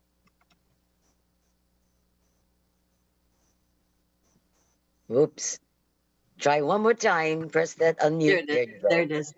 I'm looking at this. Is it really true that there are neighborhoods in Lahaina where you have to ask your neighbor if they're going to flush the toilet before you can flush yours? We're talking about domestic water here. And if the county is going to move water from one district to another district, they have to figure out first where they're going to put holding tanks. So the district that they're taking the water from still has water. Because the idea that you don't have water for your basic household needs is unbelievable. What are you supposed to do? Go down to the 7-Eleven or down to a service station to bring home water so that you can flush your toilet? That's ridiculous. The county has to be responsible for providing water for domestic use to neighborhoods where they're taking away to serve somewhere else, another district.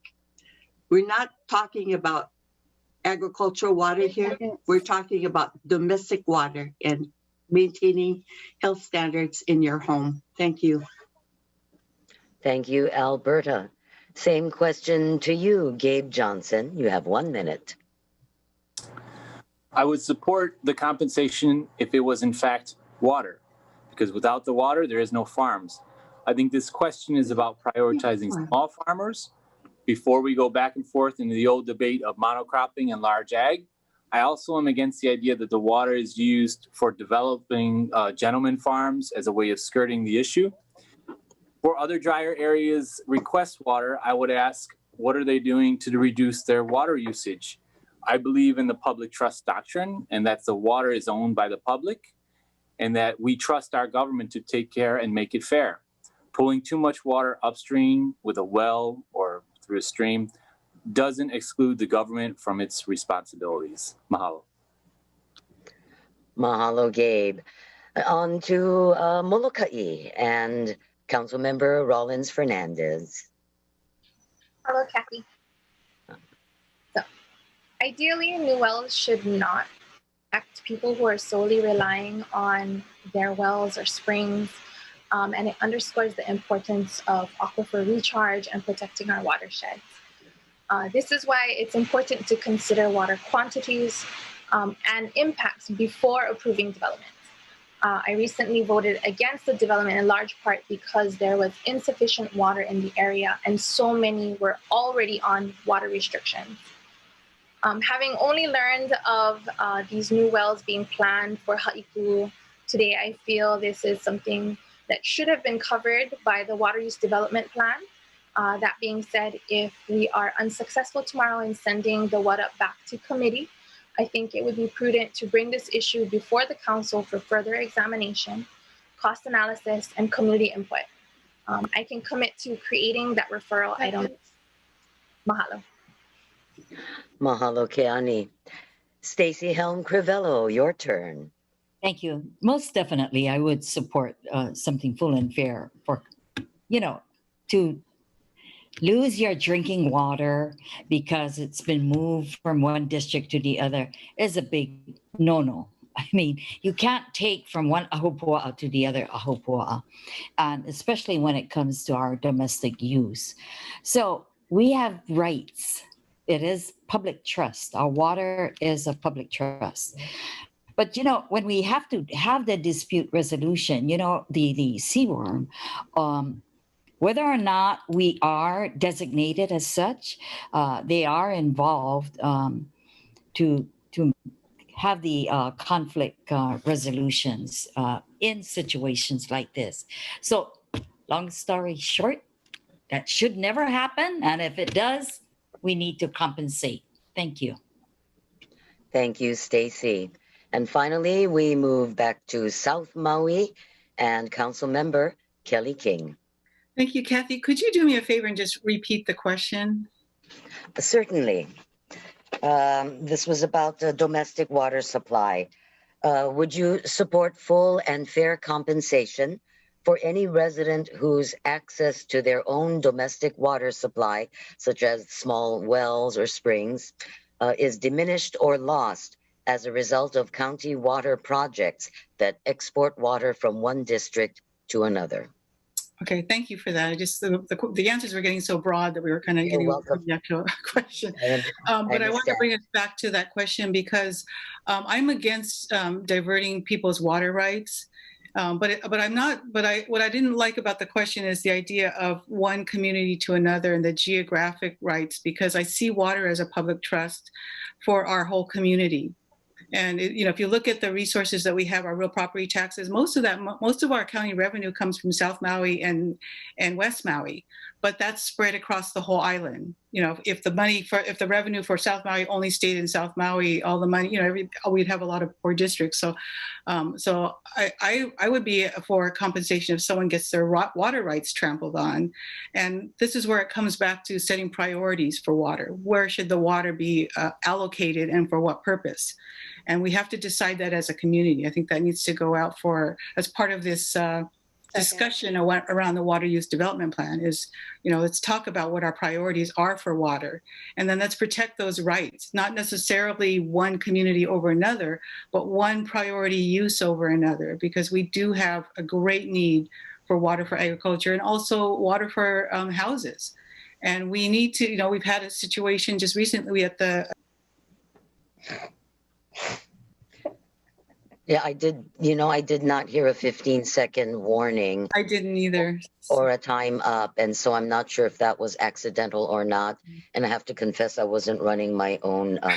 But I'll finish with one sentence. Yes, I would give you that. Thank you. In the Cultural Resources Commission meeting that I sat in recently, there was a complaint that we have water. South Maui takes water from other districts, but then those districts get shorted and they get water restrictions, and South Maui doesn't. So if there are restrictions, they should go across the board as well. So I think just we have to look at this holistically. Thank you. Thank you, Kelly. Tom Cook, you have the final word on this particular question. You have 1 minute. Thank you. Thank you for this question. I lived up in Kapakua for 35 years on rain catchment, couldn't have a water meter. So I'm familiar with the North Shore and the water issues. Everybody's made good points. So I'm going to make a point that water, I believe we need to plan and develop and utilize water island-wide for agriculture. We're respecting and honoring the cultural practitioners' needs. The trilogy of water is source, storage, and transmission. I believe the County of Maui should become very aggressive and sincere in developing this over a long period of time, funding it, backing it up, educating the community that water needs to be shared and distributed island-wide without harming anybody. So I would put 30,000-gallon water tanks. Anybody that's got impacted, it'd be a relatively inexpensive way to compensate them.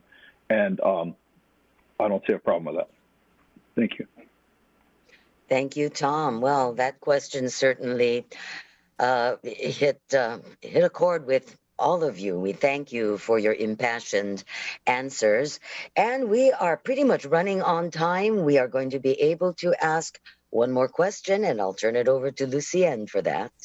Thank you, Kathy. So our last question of the evening is going to jump over to our joint community plan area of Pahia town. And we're going to be starting with the Kahului folks on this question. It's a 1-minute question. And here's what it says. Changes in our environment and rising ocean levels are affecting Pahia and Baldwin Beach area. What can you do to move any development away from our shoreline? Would you support acquisition of land across from the Baby Beach Park to allow relocation of the Pahia Youth and Cultural Center in an area that out of an area that could be inundated in the future? 1 minute, and we'll start with Tasha Kama.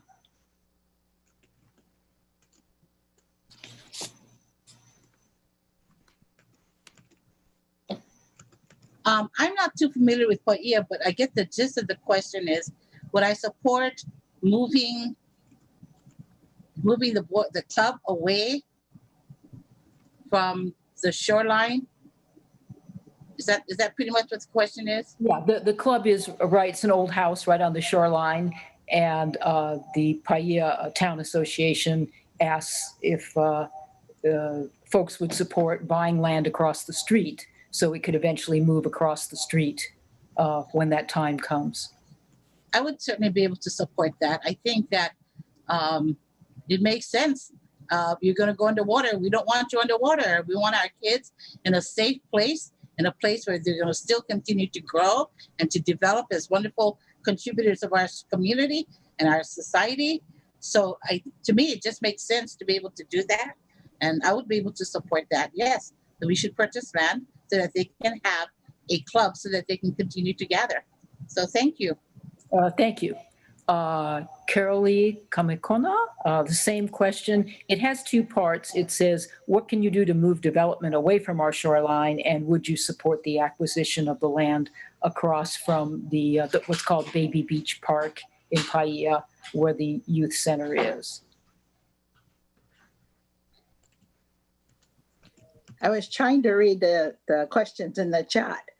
So, Kalamai, knowing that at Baldwin Beach, portion of the parking lot has already been taken by the water. A portion of the pavilion has also, kind of collapsed too. So I would say we need to move more Mauka, and I would definitely support purchasing land elsewhere. Maybe not necessarily across the street because it may just come over, the dune and get into the street area. So maybe a little bit more Mauka than just across the street, but just for relocation purposes, yes, I would support doing that. So thank you, Lucienne, for that pop-up question. Okay, this just came in. Moving to our Lanai folks.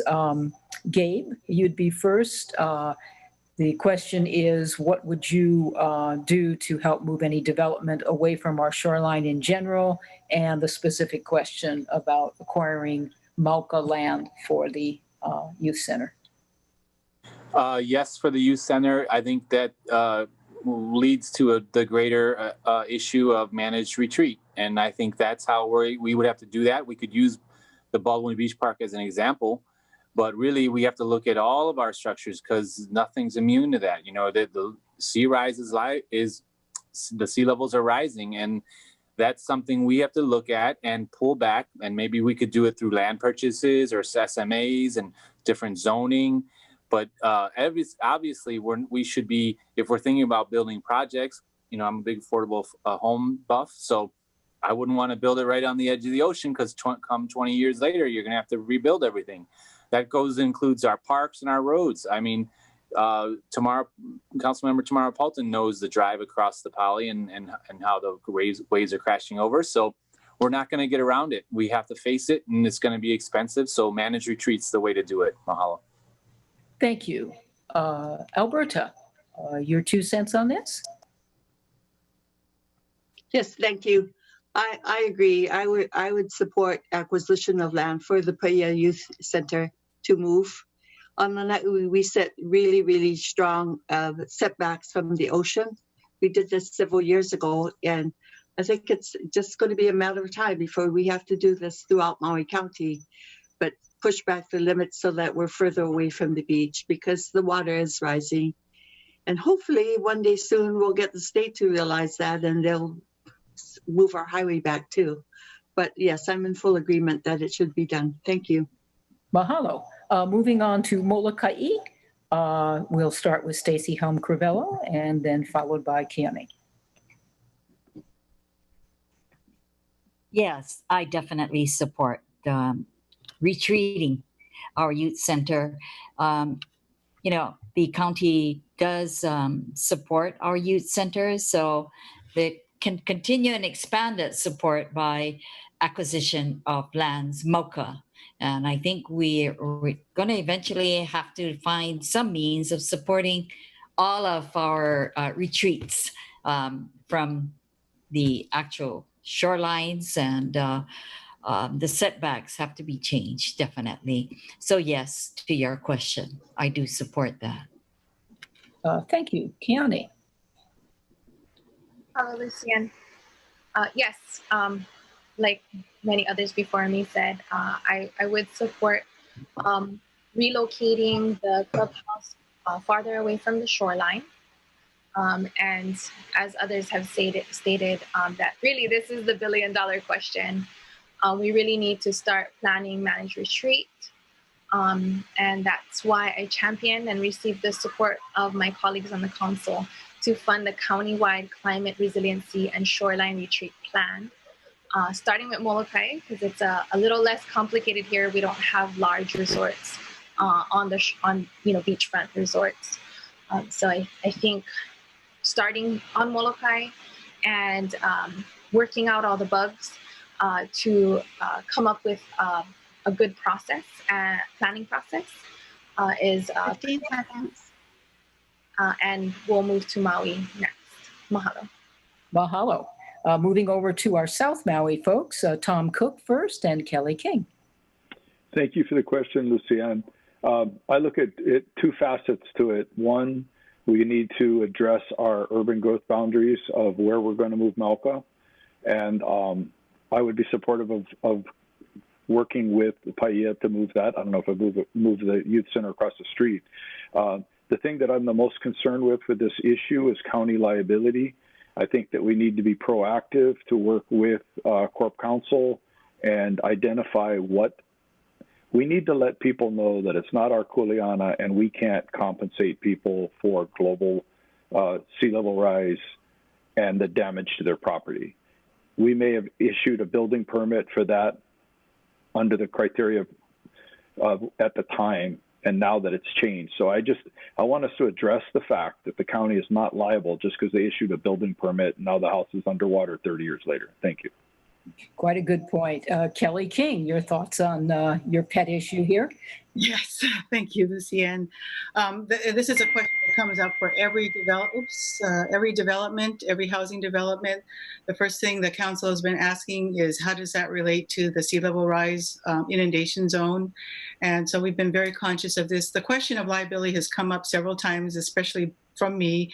We've been assured by our Corp Council that the county is not liable for permits it gives out if that sea level rise ends up being higher than we think it is. So, as much as we can rely on Corp Council, that's the defining statement right there. But I definitely support managed retreat, and we've been working on components of that. We've been studying what other communities are doing from across the entire country. It's great to have this online venue now because we can bring people in from New York and Texas and California, and we have to talk about what policies they're enacting that are helping with this. But as far as the Pahia Youth Center, I would support buying open space. More open space, as Keaney said earlier, is one of the things that the insurance plans will give us discounts on if we do this countywide. That's one of the things that gives us a better score in the community as far as our climate plans. But I think we need to move it maybe even further up. I think we need to look at where the 6-foot sea level rise mark would be. Thank you. We are on our last comments from West Maui side, Rick Nava, followed by Tamara Palton, and then we'll get into our closing remarks. Thank you, Lucianne. Definitely, I support the acquisition plan to relocate our youth center. But again, we should be proactive and start looking at everything, relocating structures, parks, and the roads. And managed retreat is actually, we need to be proactive so that, we can take care of everything now instead of redoing over things again. But as it stands right now, the youth center, let's work on it. Let's relocate it and build a better youth center for the people of Pahia. Thank you. Mahalo. Tamara, I think you probably know this youth center. Thank you, Lucien. Yeah, the Pahia Youth Center, all the little rippers come out of there for sure. I don't think we should build any more in the Slerexa, first of all. No more development there. On purchasing the property specifically across the street, I'm not sure if that's the best location or the price and whatnot. I'm committed to Pahia Youth Center relocating. I just had a thought not too long ago in my committee. Henry Spencer gave the county land in exchange for his zoning, and I think it was about 3 acres maybe in the parking area next to the this like other ag field, and I was wondering maybe we could work something out with that, or even Baldwin, how the county has that land all the way back to the road. But whatever the case is, I'm definitely supportive. I just didn't want to commit specifically to purchasing the land across the street without knowing the appraisal and if it's within the Slerexa and whatnot. But I'm definitely a big fan of Pahia Youth Center. I wish West Maui had something similar to that.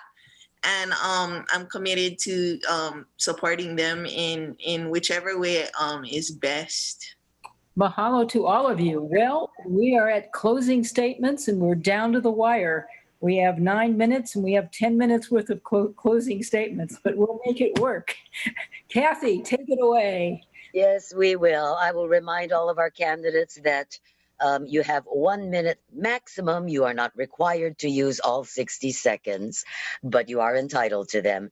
We will begin our closing statements on the island of Lanai. And Alberta Digili, you have drawn the first straw. 1 minute, please. Can you hear me? Thank you.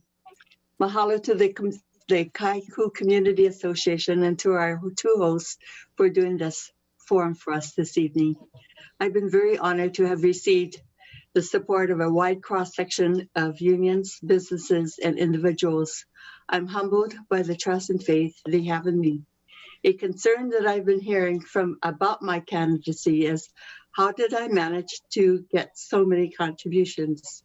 I did it the old-fashioned way, by writing personal letters to people I've known through more than 50 years of being in business in Maui County.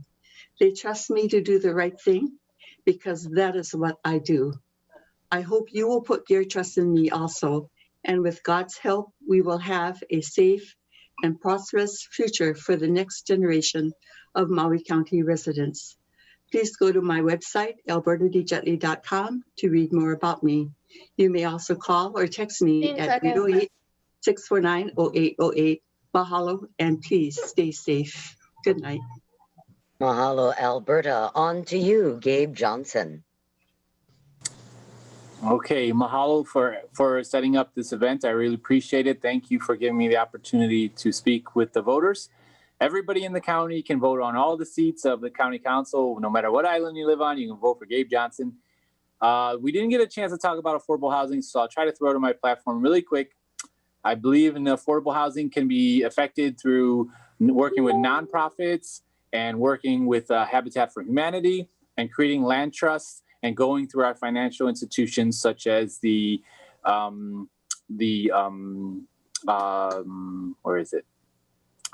credit unions, local credit unions. Every island has a credit union.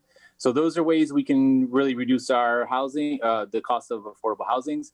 Those are issues that are table issues that we all tend to talk about. So I really want to push for those issues. So vote for me, Gabe Johnson. Mahalo. Thank you. Mahalo, Gabe. Let's move to Molokai. We'll begin with Councilmember Keaney Rollins Fernandez. Mahalo, Kathy. Mahalo again to the Haiku Community Association for hosting tonight's forum. To you, Kathy and Lucien, for moderating, and to everyone watching in a good effort to be an informed voter. It's been an honor to serve our community as your Molokai Residency Council member and to deliver on my campaign promises, making it easier for the community to engage and to pass initiatives that prioritize cultural, environmental protection, education, food security, and independence, and truly affordable housing. I will continue to make transparency, community empowerment, increase public accessibility and participation in government a priority. I look forward to continuing to work hard for you on the council to get us successfully out of this pandemic and achieving economic recovery as quickly as possible. You can learn more about me and how to join my team at votekeaney.com. I respectfully ask for your vote by November 3rd. Everyone in Maui County can vote in all council races. Yes is best on all 7 charter amendments, and good luck to all my fellow candidates. Aloha. Mahalo, Keaney. Stacey Helm-Crivello, you're next. Thank you. I'd like to thank you for the most insightful discussions that we've had, and congratulations to all candidates, and I wish us all well. I want to be able to carry my bookshelves of experience and the skills and ability that I bring, how I can work collaboratively with my fellow colleagues. I be able to work with the administration and our government entities at all different levels. And most of all, be able to have the community be part of the process of serving you. And I ask for your vote. Check out my website, staceyhelmcrivello.com. Check out my Facebook and all the good stuff that we have to offer as your resident from Molokai. And I continue to serve you, whether on the council or not. It takes many footsteps and many hands to make things happen. And it takes a facilitation of collaboration is what I bring to the table. Mahalo nui, and God bless, and be safe, everyone. Be safe. Thank you. Mahalo, Stacey. On to South Maui, Councilmember Kelly King. Oops, gotta unmute. I was staying so on it for a while there. Thank you, Kathy, and thank you, Lucienne, and the whole Haiku Community Association. I really appreciate this forum, and I appreciate the discussion among my fellow candidates. Candidates are always asking voters to trust us. I'm running for re-election because I trust you. The progress I've been a part of and the issues I've championed have all been about putting one of my best skills, collaboration, to use in representing Maui's communities, because you know what needs to happen to protect our environment while we diversify and revitalize our economy. As my hero, Ruth Bader Ginsburg, says, to make life a little better for people less fortunate than you, that's what I think meaningful life is. One lives not just for oneself, but for one's community. That's my credo. And for more information on my campaign, please visit my new website, www.kellykingformaui.com. And I humbly ask again for your vote. Re-elect Kelly Takaya King to the Maui County Council. Thank you so much, everybody, for your time and attention and for voting. Aloha.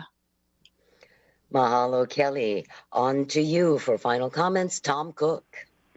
Aloha, everybody, and mahalo to the Haiku Community Association. Congratulations to all the fellow candidates for this forum. I think it was a very dynamic and constructive talk.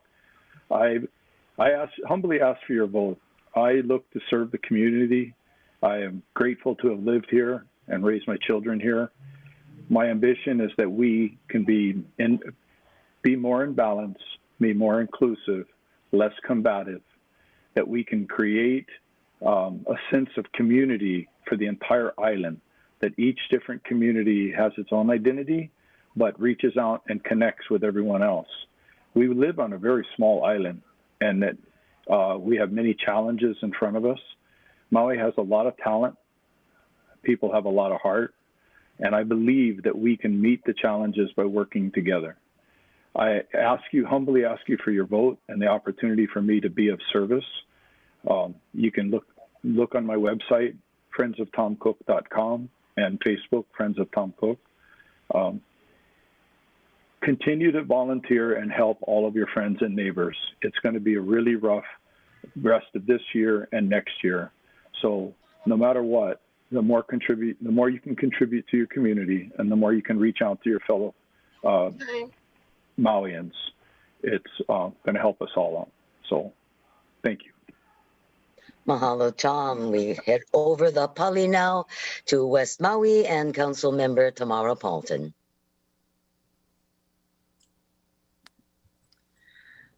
Mahalo, Kathy, and mahalo, Haiku Community Association, all the folks at Akaku. There is a steep learning curve in transitioning from an advocate to a policymaker, and I feel confident heading into the second term that I can be even more effective in office during these challenging times.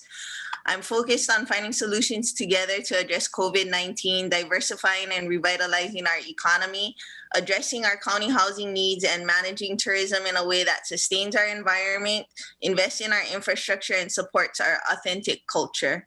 My name is Tamara Paulton. I'm running for re-election to the County Council for West Maui. To learn more or donate to my campaign, please check me out at tamarapalton.com.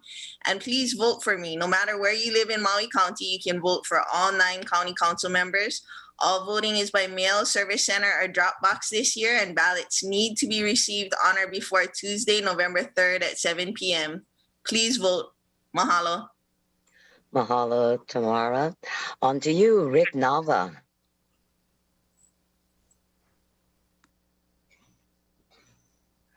All right, thank you again, Haiku Community Association, for hosting this forum tonight.